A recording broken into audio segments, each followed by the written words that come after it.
Bismillahirrahmanirrahim. Bismillahirrahmanirrahim. Assalamualaikum warahmatullahi wabarakatuh.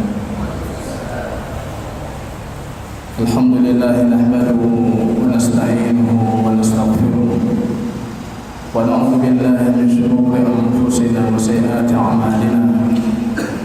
May yahdihillahu fala mudilla lahu wa may yudlil fala hadiya lahu. Asyhadu an la ilaha illallah wahdahu la syarika lahu wa asyhadu anna Muhammadan abduhu wa rasuluh wa safiyyuhu min khalqihi wa khaliluhu Muhammadin sallallahu alaihi wasallam wa ala alihi wa sahbihi al-kiram. Yaqul rabbuna jalla sha'nuhu fi mukammi tanzilih ya ayyuhalladzina amanu ittaqullaha haqqa tuqatih wa la tamutunna illa wa antum muslimun. Kaum muslimin dan muslimat sedang jamaah salat maghrib yang diberkahi oleh Allah Subhanahu wa taala. Pujian dan syukur kita tiada hentinya senantiasa kita panjatkan kehadiran Allah. Kembali dengan keberkahan Allah, dengan hidayah dan taufik dari Allah, kita dipertemukan kembali di majlis ilmu kita di masjid yang kita cintai ini. Setelah sekian lama barangkali tidak ada kajian yang kita lakukan selama ini. Kaum muslimin rahimani wa rahimakumullah, sebelum kita memasuki kajian kita, ada sangat pentingnya kita mengingatkan kembali kita jamaah rahimani wa rahimakumullah. Kata baginda Rasul sallallahu alaihi wasallam ketika beliau ditanyakan oleh Anas bin Malik radhiyallahu taala anhu, ya Rasulullah, ma ra'ainaka tuksiru siyama fi Sya'ban.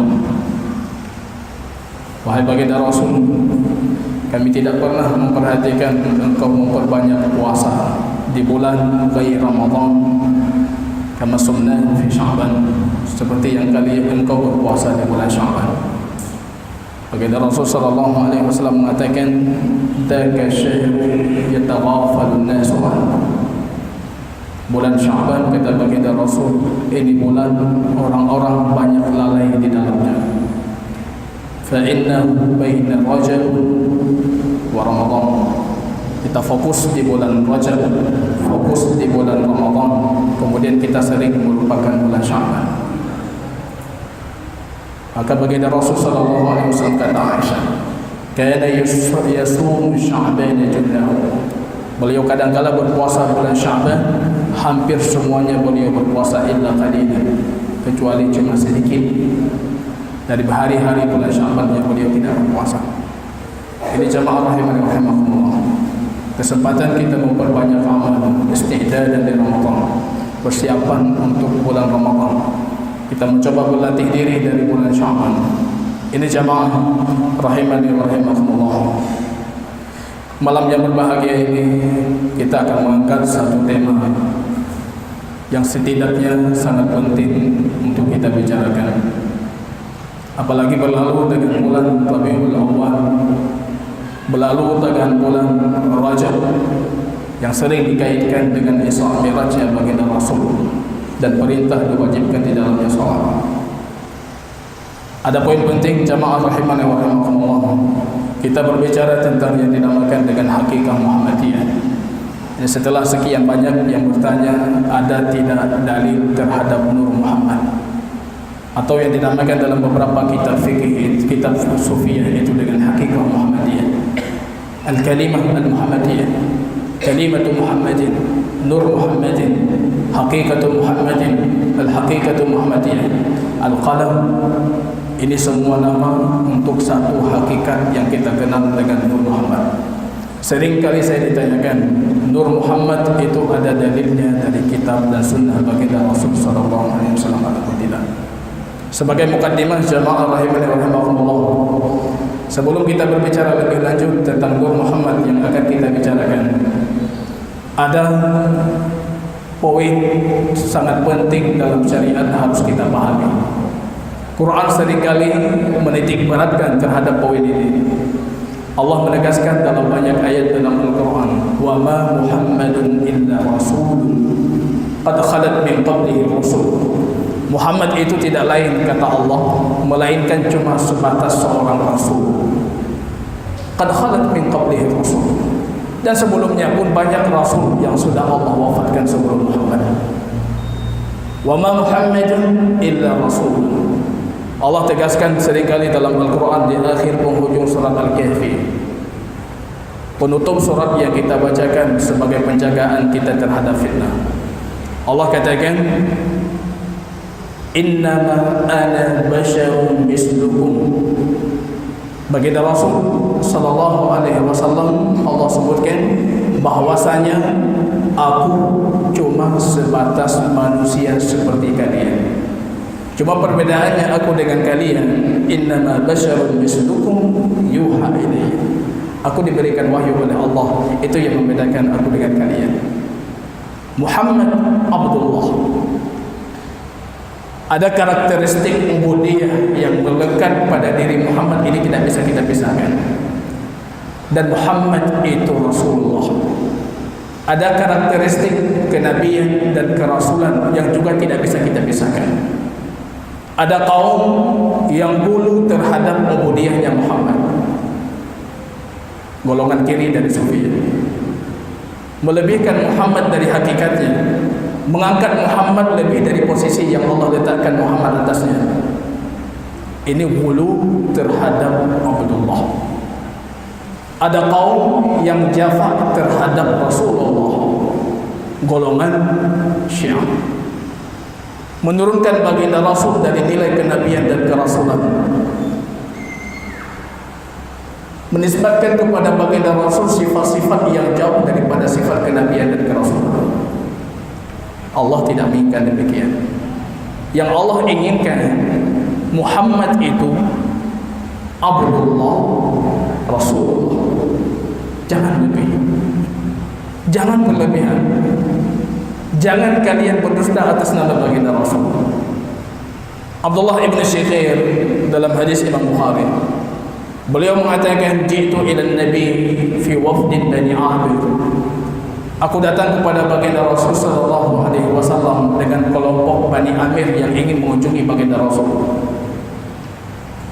Faqalu, kemudian mereka mengatakan, anta sayyiduna. Wahai Muhammad, wahai Rasulullah, engkau itu sayyid kami. Engkau itu tuan kami, penghulu kami. Rasul mengatakan, bukan. As-Sayyid Allah. Sayyid itu Allah, yang punya siyadah mutlak, yang punya kewenangan mutlak dan kebijakan mutlak itu Allah. As-Sayyid Allah. Kemudian mereka mencoba mengganti ibarat yang mengatakan, wa anta afdaluna wa ibnu afdalina.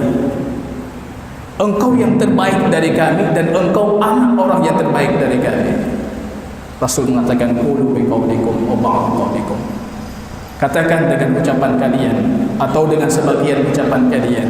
Itu kalau kita terjemahkan bahasa Aceh, pegah je punya galak, keun je punya je, pegah je punya galak. Wala yajriyannakum syaitan. Hati-hati supaya syaitan itu jangan memperdayakan kalian. Anas mengatakan, ja'a unasun ila Nabi sallallahu alaihi wasallam. Datang orang kepada baginda Rasul, kemudian orang itu mulai mengatakan, anta khairuna wa ibnu khairina. Engkau Rasulullah itu orang yang terbaik dari kami, anak orang terbaik dari kami. Rasul kembali mengatakan, qulu biqaulikum wa ba'd qaulikum. Pegah punya galak. Wala yastahwiyannakum syaitan.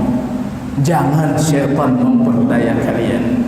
Ini firasat baginda Rasul, wahyu Allah, isyarat dari baginda Rasul. Akan ada orang yang terperdaya terhadap kedudukan baginda Rasul. Wala yastahwiyannakum syaitan. Innama ana Abdullah wa Rasuluh. Aku itu Abdullah dan Rasulullah. Abdullah Rasulullah. La tatra'uni. Jangan kalian berlebihan terhadap kata baginda Rasul. Jangan berlebihan. Kama tara'atil Nasara Isa bin Maryam, sebagaimana orang Nasrani berlebihan terhadap Isa bin Maryam. Kalian jangan berlebihan. Jangan berlebihan, kata baginda Rasul. Baginda Rasul marah kalau kita berlebihan. Rabi' ini seorang wanita di zaman baginda Rasul, sahabiyah, anaknya Muawwid al-Afra. Ketika hari perkahwinannya, ini Imam Bukhari dalam kitab Sahih Bukhari memberikan judul babnya, bab darbin duf fil walimah wal mursal.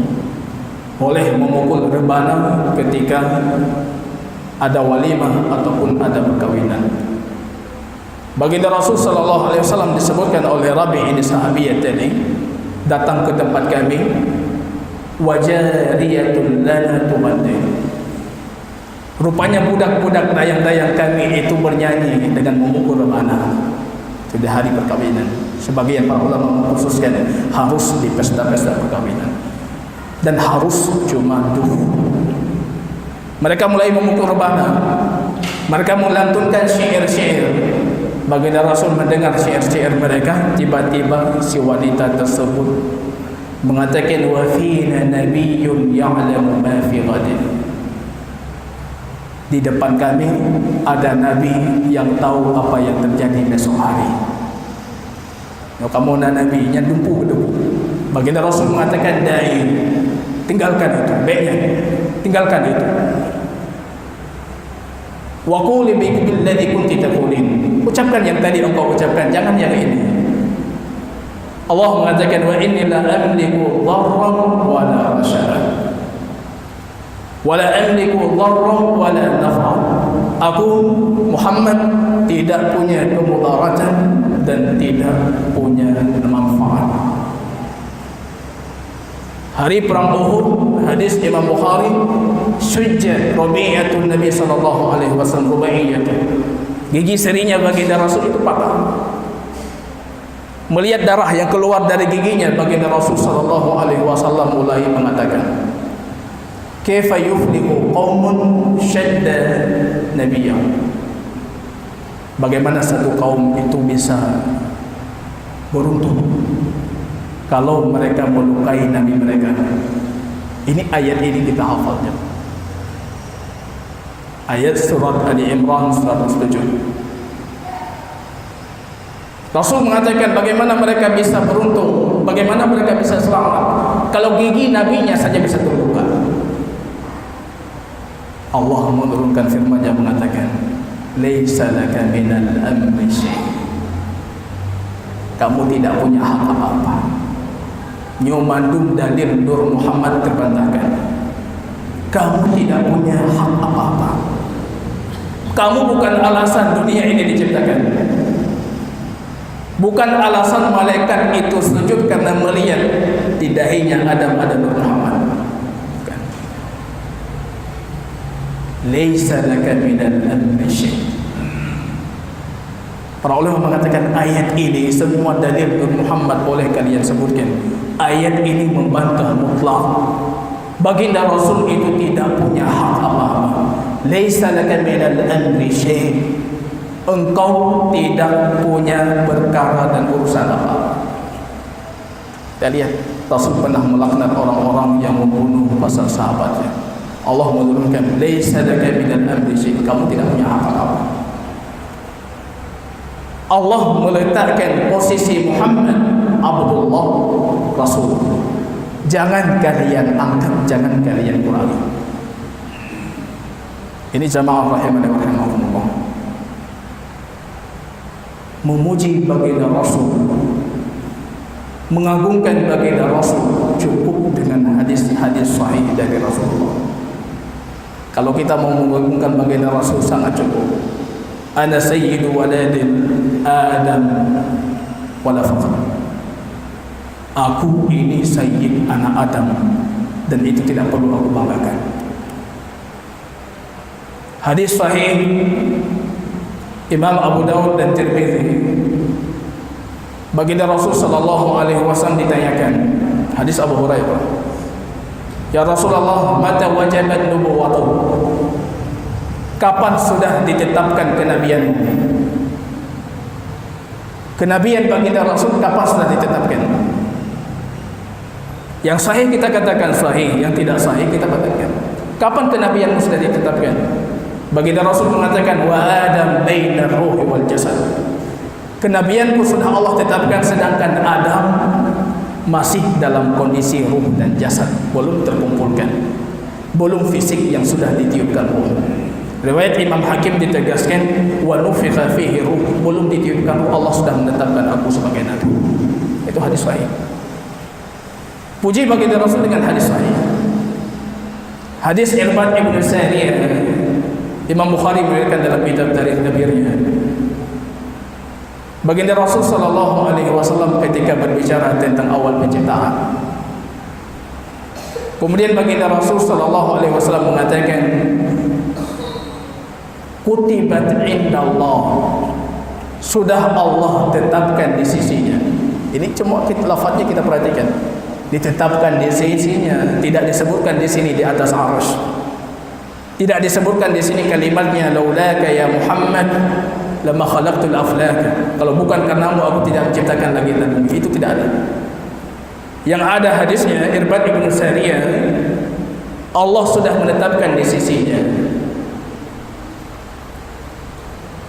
Allah sudah menetapkan di sisinya sebelum Allah menciptakan para nabi. Sudah Allah tetapkan. Kemudian beliau mengatakan, wa ana da'watu abi Ibrahim, aku adalah doa bapakku Ibrahim. Kenapa beliau nabi? Kenapa beliau jadi khatimun nabiyyin? Allah sudah menetapkan itu beliau sebagai khatimun nabiyyin, penutup para nabi sebelum semuanya diciptakan. Wa ana da'watu abi Ibrahim, aku doa bapakku Ibrahim alaihissalam. Wa bisyaratu akhi Isa, dan aku kabar gembira saudaraku Isa alaihissalam. Wa ru'yatu ummi lamma wada'atni ra'at nuran adha'at lahu minha qusur syam. Dan mimpi ibuku ketika beliau melahirkanku, rupanya ibuku bermimpi melihat cahaya keluar dari dirinya. Ini nur, ini cahaya Muhammad keluar dari dirinya. Rupanya cahaya ini menerangi semua istana-istana yang ada di negeri Syam. Itu hadisnya sahih. Harus kita memahami pemaknaan nur. Cahaya itu apa? Ada cahaya, kata para ulama, Imam Jarjani ketika mendefinisikan cahaya, ada cahaya yang sifatnya fisik. Mobil itu mengeluarkan cahaya fisik, cahaya nampak, bisa kita lihat. Ada cahaya kita nisbatkan untuk syai' ma'qul, untuk yang sifatnya bukan fisik tapi bisa kita pahami. Beliau berjalan dengan cahaya keilmuan. Itu kita cari cahaya keilmuan tak pernah dapat. Itu sifatnya ma'qul, sesuatu yang non fisik. Kira-kira cahaya yang dilihat oleh ibunda baginda Rasul ketika beliau melahirkan itu cahaya fisik, sifatnya memang cahaya, ataupun itu cahaya kenabian yang sifatnya non fisik, yang cuma dilihat di alam ru'yah, alam mimpi. Kalau kita bertanya, semua kita akan mengatakan itu cahaya dilihat oleh ibunda baginda Rasul. Cahaya itu menerangi istana-istana Syam. Cahaya itu ditakwil oleh para ulama dengan cahaya kenabian. Jadi cahaya ini jangan selalu kita pahami. Setiap ada cahaya, pasti cahaya itu sifatnya fisik dan itu makhluk tertentu. Bisa jadi cahaya itu sesuatu yang tidak ada, tapi itu untuk menerangi sesuatu yang sifatnya fisik. Beliau punya ilmu, beliau setiap berfatwa dengan cahaya keilmuan. Itu jangan kita cari cahayanya di mana. Artinya beliau fatwanya diterangi dengan keilmuan. Ini harus kita pahami dulu, karena nanti kita akan memperhatikan dalil-dalil mereka terhadap Nur Muhammad. Kadangkala darinya dari Al-Quran, tapi Al-Quran menginginkan itu cahaya, bukan cahaya fisik. Mereka mengatakan itu cahaya fisik. Ini jamaah rahimahullah rahimahullah. Saya sedikit mencoba memutalaah kembali tentang Nur Muhammad. Saya membuat perbandingan waktu para sufiyah mutaqaddimin kemudian para sufiyah mutaakhirin. Rupanya kita dapatkan yang pertama kali memproklamirkan adanya Nur Muhammad itu Sahibun At-Tustari. abad ketiga Hijriah. Sufi garis ekstrim mensifatkan Nur Muhammad dengan sifat yang tidak layak dinisbatkan beliau itu sebagai seorang muslim. Nanti akan kita bicarakan, akan kita bacakan apa perkataan beliau tentang Nur Muhammad. Diikuti oleh murid seniornya yang kita kenal dengan Hallaj, Husain ibn Mansur al-Hallaj, abad ketiga Hijriah. Pemahaman ini terus berkembang sebagai akidah, tapi mereka tidak punya dalil. Ini perbedaan ahlu sunnah dengan selainnya. Ahlu sunnah cari dalil, ambil akidah dari dalil. Kalau mereka tidak pahami akidah tertentu, kemudian ketika mereka ditanyakan, coba cari di mana ada dalil yang menguatkan, maka mereka mencoba berusaha mencari di mana dalil bisa menguatkan Nur Muhammad. Dalil jauh, nampak terang, semuanya diambil. Yang penting di situ ada isyarat Nur Muhammad, Nur Muhammad. Kalau kita beda, maka saya ditanyakan, Anda meyakini Nur Muhammad? Saya tanyakan, ada hadis dari baginda Rasul yang menyatakan kalau Muhammad itu punya nur dan itu yang pertama kali Allah ciptakan sebelum langit dan bumi dan segalanya. Karena bagi saya akidah itu ayat Allah, hadis baginda Rasul, apa kandungannya yang bisa saya pahami sebagai akidah saya yakini. Bukan saya meyakini tertentu kemudian saya berusaha untuk mencari di mana ada ayat, di mana ada hadis yang menguatkan apa yang saya yakini. Jadi kita perhatikan jemaah, rupanya abad-abad ketiga Hijriah mereka belum mempunyai dalil yang kuat untuk Nur Muhammad. Tidak punya dalil. Berbeda hari ini.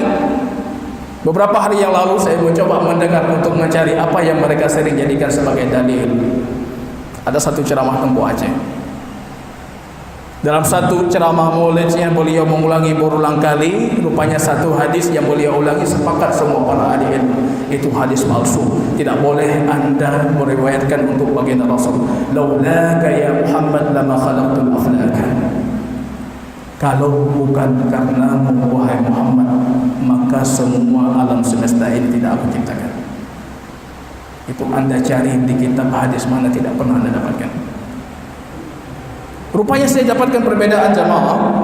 Mutaqaddimin sufiyah, mereka berlebihan dan sangat terpengaruh dengan filsafat Yunani dan filsafat India, dan sangat terpengaruh dengan ajaran Syiah.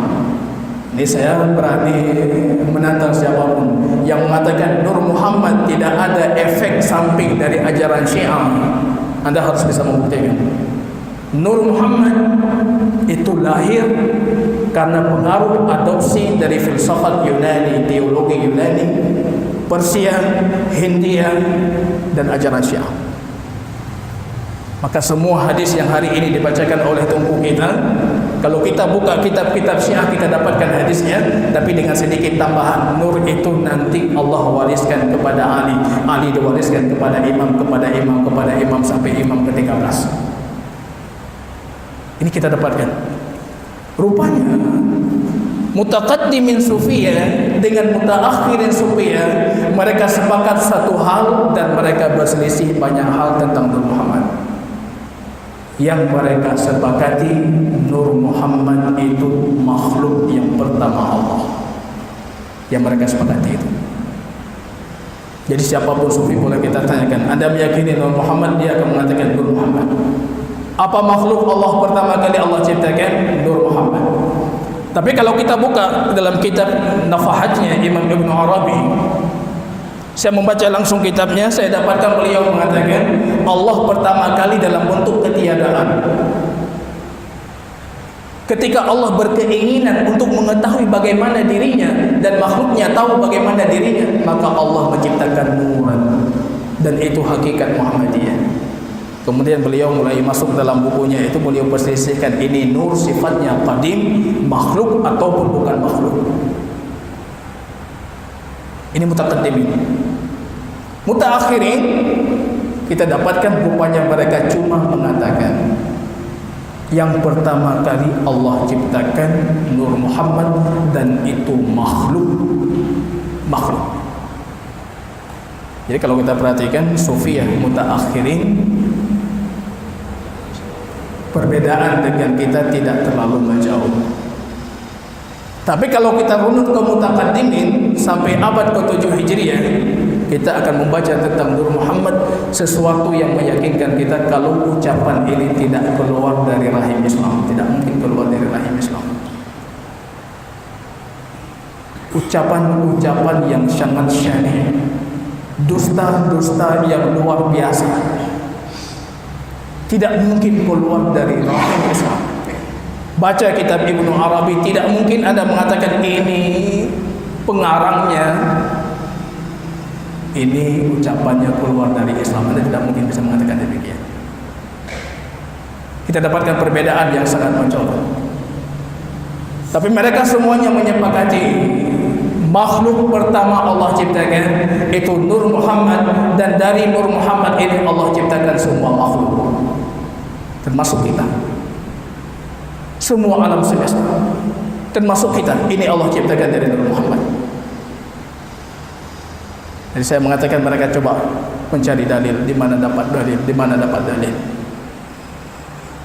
Semua dalil yang dirujukkan semuanya kata Imam Zahabi palsu, maudhu, palsu.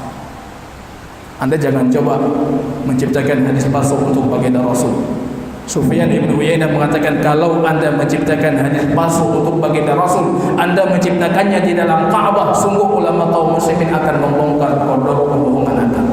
Pasti terbongkar walaupun di dalam Ka'bah Anda ciptakan. Ada satu kitab karya Imam Abdul Razak As-San'ani.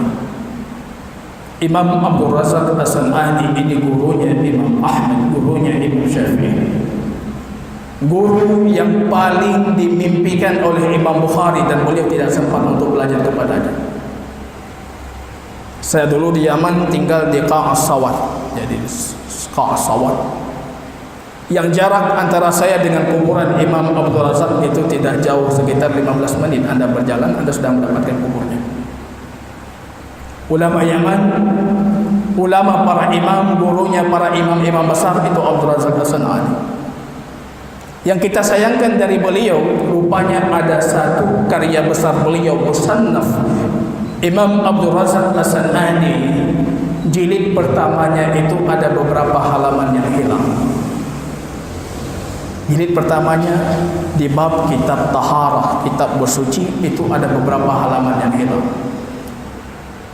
Para ulama di zaman itu mencoba mencari kemanapun mereka mencari, mereka tidak pernah mendapatkan di mana halaman-halaman yang hilang. Momen ini dimanfaatkan oleh orang-orang sufi yang ada di India.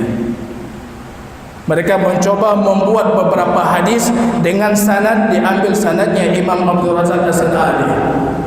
Nur Muhammad, dua hadisnya masuk dalam kitab taharah Musannaf Imam Abdul Razak. Kitab bersuci, Anda akan dapat di sana hadis tentang Nur Muhammad.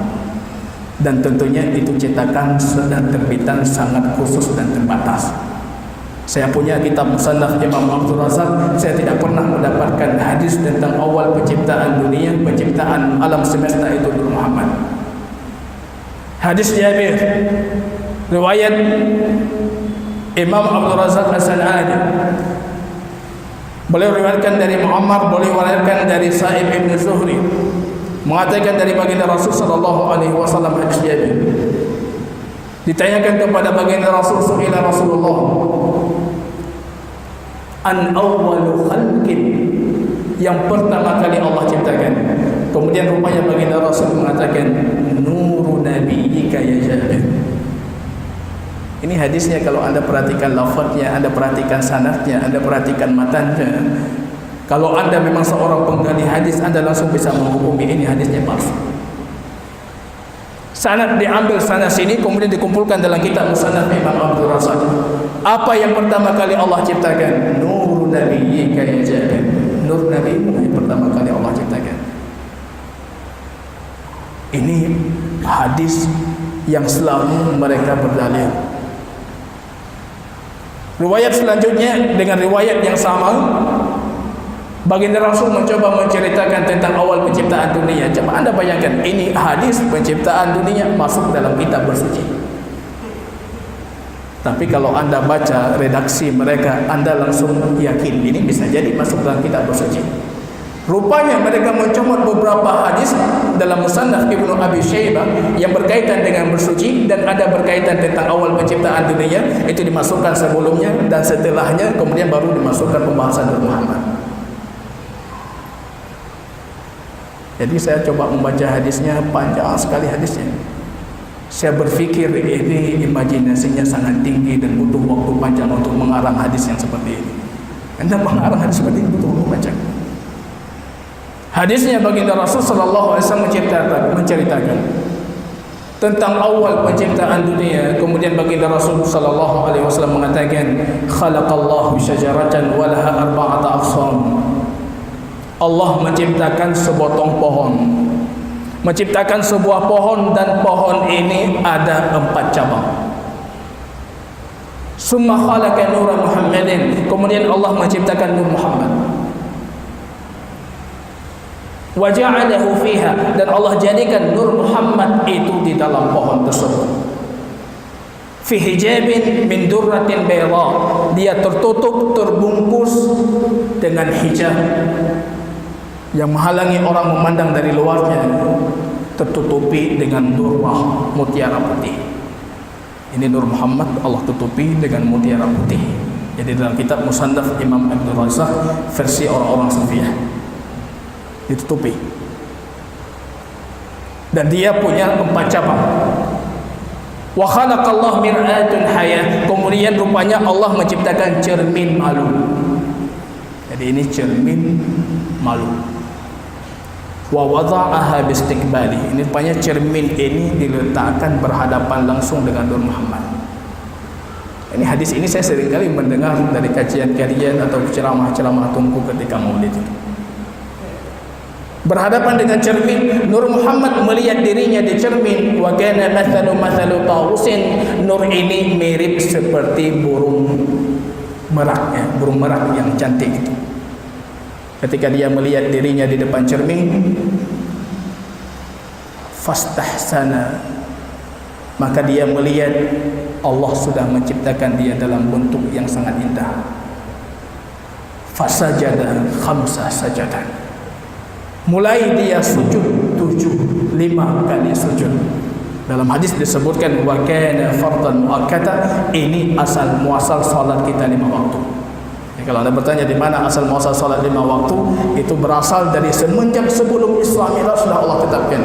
Karena sujudnya Nur Muhammad 5 kali, maka Allah tetapkan dia sujud 5 kali.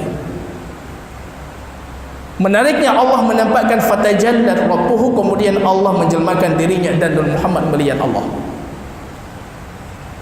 Fa'aruka haya'an, keluar keringatnya saking malu. Ini hadis ini barangkali anda pernah mendengar, kalau anda pernah hadir dakwah Maulid anda sering mendengar itu. Melihat Allah, dia sangat malu, saking malunya dia keluar keringatnya. Min irki ra'sihi, dari keringat kepalanya itu diciptakan para malaikat. Nanti kita lihat kita diciptakan dari apa. Wa min irki wajhihi, dari keringat wajahnya Allah ciptakan qalam, Allah ciptakan pena, Allah ciptakan arsy, Allah ciptakan samawat, semua kawakib, benda-benda langit, bintang-bintangnya Allah ciptakan itu dari keringat wajahnya. Dari keringat dadanya Allah ciptakan para nabi, Allah ciptakan para wali, Allah ciptakan orang-orang saleh. Dari keringat telinganya Allah ciptakan orang-orang kafir, anak-anak orang Yahudi, anak-anak orang Majusi. Ini hadis ini diproklamirkan di mana-mana. Hadisnya panjang sekali. Di pertengahannya rupanya perawinya mengatakan, kemudian Allah jadikan nur ini di tengah dan semua ruh-ruh itu mengelilingi Nur Muhammad. Jadi anda bisa membayangkan sendiri Nur Muhammad itu seberapa besar. Satu nur di tengah dikelilingi, kemudian masing-masing orang akan melihat bagian tertentu dari Nur Muhammad.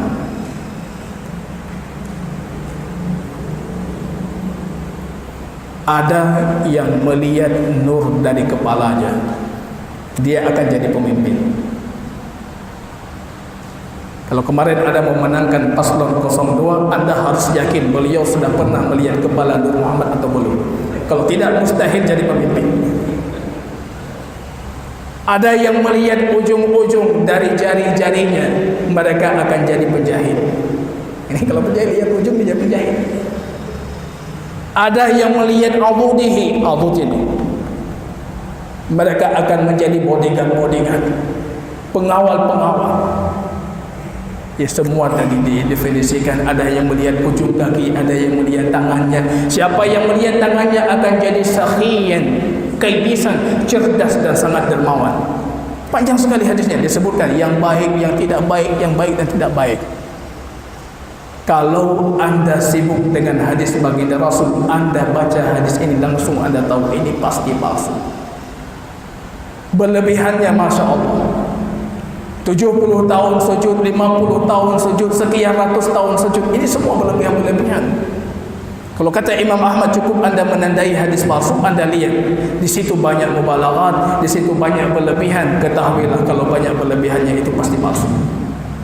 Sujud 70 tahun, sujud 50 tahun, sekian tahun sujud. Lihat ini jadi ini, lihat itu jadi itu. Hadisnya panjang. Hadis Jabir dan hadis ini selalu dijadikan dalil di tempat-tempat dakwah maulid tentang Nur Muhammad. Hadisnya palsu. Imam Sayyidi mengatakan walaysa lahu sanadun yu'tamad, dia tidak punya sanad yang bisa kita jadikan sebagai penguatnya. Tidak ada sanad.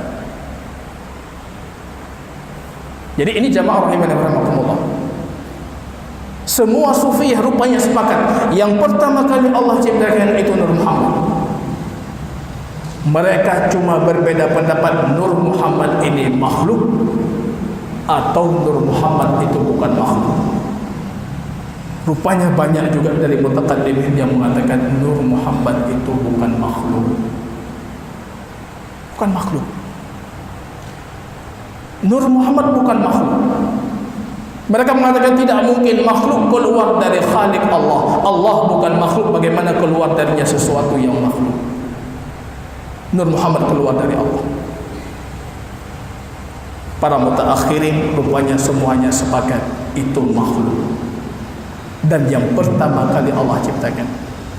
Maka saya lihat di sini menariknya, kalau Anda barangkali pernah membaca kitab Barzanji, itu yang sering dibaca di kajian maulid, kitab Sayyid Ja'far Al-Barzanji, nama kitabnya Aqdul Jawahir, untayan kalung yang dihadiahkan kepada baginda Rasul sallallahu alaihi wasallam. Di awal mukaddimahnya, ketika beliau mengucapkan salawat dan salam untuk baginda Rasul, dalam bait syairnya beliau mengatakan, usalli wa usallimu ala an-nuril mawsuf bi taqaddumi wal awwaliyah. Ini lafaz ini. Saya lihat lafaz ini kalau kita tafsirkan menurut para mutaakhirin akan berbeda maknanya dengan penafsiran mutaqaddimin.